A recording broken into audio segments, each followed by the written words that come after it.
What if the most powerful government in the world wasn't government at all? What if it was an algorithm or a cloud network or a council of unelected minds governing by code? Welcome back to Talk Data to Me. I am your host, Shahana Muhammad, the podcast where we decode the headlines and ask the questions you're not supposed to. We're going to get into it today. We are going to pull back the curtain on a shift most people haven't even noticed, a very quiet global restructuring. Now, a lot of the content that I've posted on my channel thus far has kind of dropped bits and pieces to this global restructuring. But I dare say it's a global restructuring that has been in the works for probably about 20 plus years. Now, this quiet global restructuring signifies America's decline as the world's sole superpower, the rise of alliances that don't ask for Western permission, and how AI structure, yes, is at the heart of all of it. Now, I need you to stay with me because by the end of this episode, we're not just talking geopolitics, talking your business, your life, and your future. It's always going to tie back to you and how it affects you in the long run. You, myself, and everyone at large. This week in world news, a Russian airstrike in Ukraine killed 5 civilians overnight. Hamas has expressed willingness to release Israeli hostages under pressure from the U.S. In West Bengal, India, catastrophic floods and landslides have taken lives, shut down entire communities. And at the Earthshot Prize, Prince William called for global urgency around climate change. Again. Now, you've probably heard some of those headlines, right? I don't need to further expound in depth on those headlines, but underneath those headlines, there's something much deeper. The world isn't just experiencing change, right? We are familiar with unaliving and climate change and all of these things. It's not just experiencing change, but a reconstructing, not by politicians in suits, but by servers and bunkers, not just through treaties, but through code. And this restructuring, it's happening in real time. Now let's talk power, because that's what all of this is about, right? If you're a little Kim fan like I am, her song with the locks, money, power, respect. That's ultimately what it boils down to. And America largely had that. Now, for the last 75 years, the United States has been the main character, definitely giving main character energy at all times. It ran the economy, the wars, the culture. It set the rules. America was the tone. Okay. And it not only set the rules, it rewrote the rules. It bended them. It amended them. Sometimes it didn't even honor them in most instances. But that era is fading. Economically, China's rising. India's booming. The EU is recalibrating. The global south is building its own path. Militarily, Russia, Iran, Turkey, North Korea, all challenging boundaries. And we see it consistently. We're on pins and needles. Every other day, it seems, there's something happening, either stateside or globally, that is affecting us. Even non-state actors now control drones and digital weapons. Digitally, the US doesn't own the internet anymore. It doesn't own the cloud, and it doesn't own AI. No. Not like it used to. They've got a lot of competitors because we are living in what research calls a multipolar world. No more single empire. Now it's networks, coalitions, blocks, and council. And at the center of this shift, AI infrastructure. See, we've been going somewhere. Track with it, track with it. Now, before we go further, let's define our terms. It's the entire system that makes AI possible.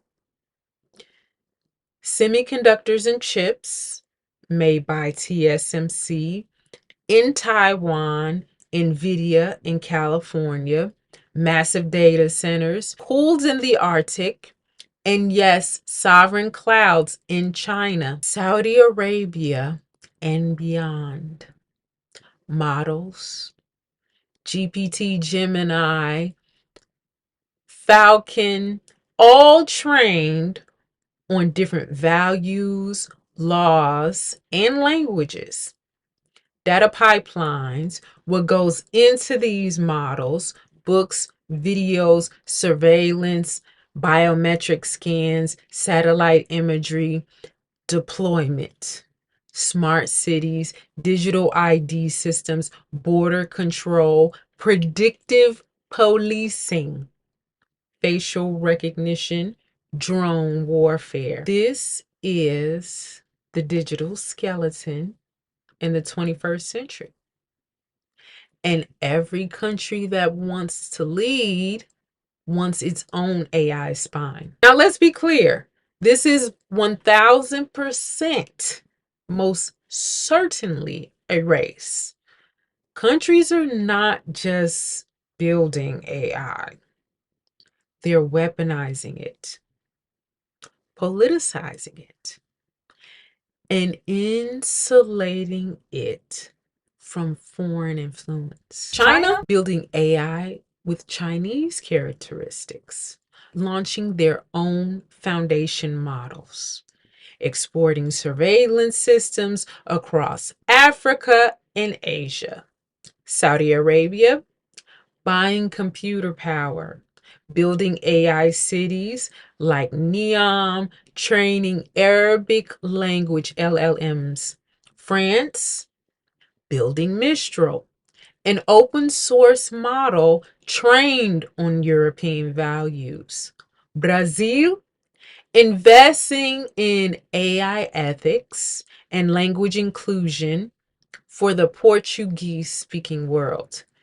Even the UAE has Falcon, an Arabic trained LLM now rivaling Google and OpenAI. So these countries are saying, we don't want your AI, right? We want our own. And if you think that's just about pride, it's not. It's about power, like I said previously, narratives, and control. Because whoever controls the infrastructure controls the outcome. I want to ask you something. If a government's laws are written by humans, but interpreted by machines, who's really in control? If a border officer is an algorithm, if a job application is filtered by a model, if a protest is predicted before it happens, where does freedom begin? And where does code take over? Think about that. Now, let's connect this to something that's in the news because Israel and America, they've had a long-standing relationship. And I'm going to insert what I believe is the basis of said relationship and how Israel expects everybody to engage with them. I I love sucking Israel's dick. Not as much as me. I love sucking Israel's dick. Oh, come on, guys. Let me suck Israel's dick. No, you got to suck Israel's dick all day yesterday. It's no fair. I only sucked it for a little bit. It wasn't a little bit. You sucked it a while bit. I only sucked it for a little bit. Those guys just want to suck Israel's dick because I was doing it. Everyone knows that I'm the world's foremost Israel dick sucker. Yes, I am. Yes, I am. You guys are a bunch of copy suckers. Copy suckers. I have my sleeves rolled up in my suit jacket slung over my shoulder because I'm committed to sucking Israel's dick. There's nothing I care more about than sucking Israel's mighty penis. This guy's a dick, and not like the kind I like to suck, which is Israel's. I love sucking Israel's dick. I think we could be doing more to suck Israel's dick. Not me. I'm doing the most to suck Israel's dick. You don't even know. The second that Israel's penis goes unmoisturized by my lips and tongue is a second too much. I hope you enjoyed that clip just as much as I did. I watched it so many times. I feel like I've cried so much from watching that clip. So Israel is not just a country. It's an AI testbed. Facial recognition in occupied territories, biometric tracking of entire populations, the Lavender system, an AI that generates an unalive list. Yes. Drone strikes powered by predictive models, and Pegasus spyware developed in Israel, deployed globally. Who helps fund this tech? Who helps train it? And who stays silent when it's abused? The United States! You gotta love it. You gotta love it. Man, America. This isn't just war. It's AI-driven occupation. And we have to name it. We got to call it for what it is.